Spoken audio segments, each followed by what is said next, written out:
As I approached the hallway, the tapping stopped abruptly, leaving behind an eerie silence. My pulse pounded in my ears. The window was closed. Of course it was. But as I reached for the lock, I saw it. A handprint on the glass. Not mine. Something else. Something that shouldn't be there. I stumbled back, my breath catching in my throat. The handprint was too large, too distorted. It pressed against the glass from the outside, as though something had been watching me. Frantic, I ran through the house, checking every window, counting them twice, just like the old man had warned. But the windows were all closed, all locked. Yet the feeling that something was wrong persisted, stronger than ever. The next night, I made sure to check the windows before bed, counting each one meticulously. 5 windows. Twice. Then I slept. But the tapping came again, this time louder, faster.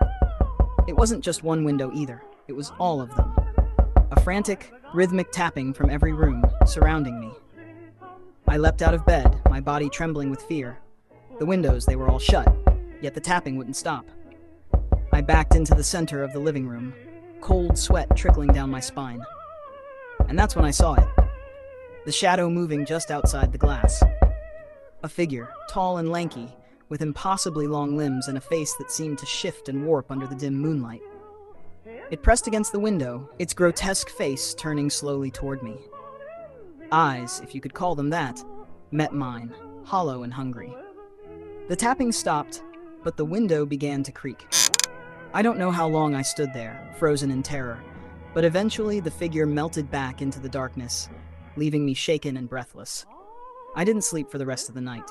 The next morning, I rushed to the old man's house, desperate for answers.